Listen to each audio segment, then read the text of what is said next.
বন্ধুরা, মোহনা রান্নাঘরে আজকে দারুণ একটা রেসিপি নিয়ে এসেছি। আজকে রেসিপি হচ্ছে জিলাপি বানাবো। তো এখানে আমি 1 হাতা মতন ময়দা নিয়ে নিচ্ছি, আর হাফ হাতা মতন এখানে আমি চালের গুঁড়ো নিয়ে নিচ্ছি। আর এই চালের গুঁড়োটাকে আমি খুব ভালো করে মেখে ব্যাটার একটা তৈরি করে নেব। সেটা আমি মাখবো হচ্ছে জল নয়, দুধ দিয়ে। আর এখানে আমি অল্প একটু নুন দেবো, কেননা জিলাপি যেহেতু মিষ্টি জিনিস, একটু নুন না দিলে মিষ্টিটা আসবে না। তো খুবই সামান্য একটু নুন দিচ্ছি। আর এটার মধ্যে আমি একটু বেকিং পাউডার দেবো,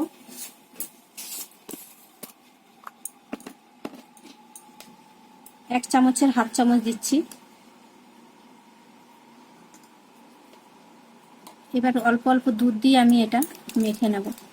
ব্যাটারটা কিন্তু খুব পাতলা হবে না, আবার খুব মোটাও হবে না, মিডিয়াম হবে। আমার মোটা টাইপের একটু মাখা হয়ে গেছে। এবার আমি কিছুক্ষণ এটা রেস্টে রেখে দেবো।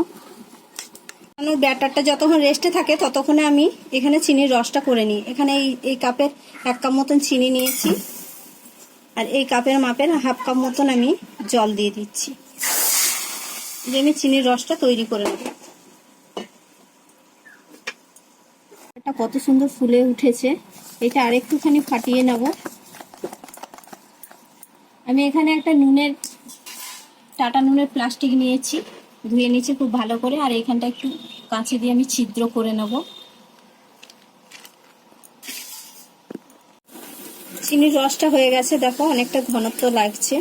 এবার আমি গ্যাসটাকে বন্ধ করে দেবো আর চিনির রসটাকে নামিয়ে নেব। এই ব্যাটারটাকে আমি ঢেলে নেব।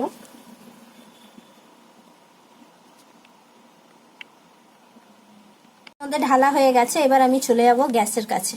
গ্যাসের মধ্যে কড়াই বসিয়ে দিয়েছি, তেলও গরম হয়ে গেছে। আর এখানে আমি ছান্তাটা তেলের মধ্যে ডুবিয়ে রেখেছিলাম, ছান্তাটাও গরম হয়ে গেছে। এবার আমি জিলাপির শেপে এখানে দিয়ে নেব।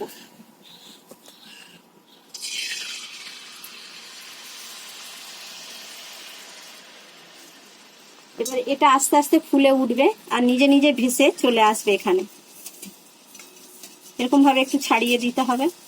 এই দেখো, প্রত্যেকটা জিলাপি আমি এইভাবেই তৈরি করে নেব। কত সুন্দর ভাজা হয়েছে আর কি সুন্দর ফুলেছে। আমার সব জিলাপিগুলো ভাজা হয়ে গেছে। আমার সব ভাজা হয়ে গেছে, দেখো কতটা খাস্তা আর মুচমুচে হয়েছে। এখানে যে চিনির রসটা করে রেখেছিলাম হালকা গরম আছে, চিনির রসে আমি চুবাবো। বেশিক্ষণ রাখবো না, রস থেকে চুবিয়েই আমি তুলে নেবো একটা প্লেটের মধ্যে। তোমাদের যদি এই জিলাপি রেসিপিটা ভালো লাগে তাহলে ভিডিওটাতে একটা লাইক করবে, চ্যানেলটাকে সাবস্ক্রাইব করবে আর কমেন্ট করে জানাবে। খুব সহজেই যদি আমরা দুটি উপকরণ দিয়ে বাড়িতে বানিয়ে দিই তাহলে আর বাজার থেকে কিনে আনতে হবে না।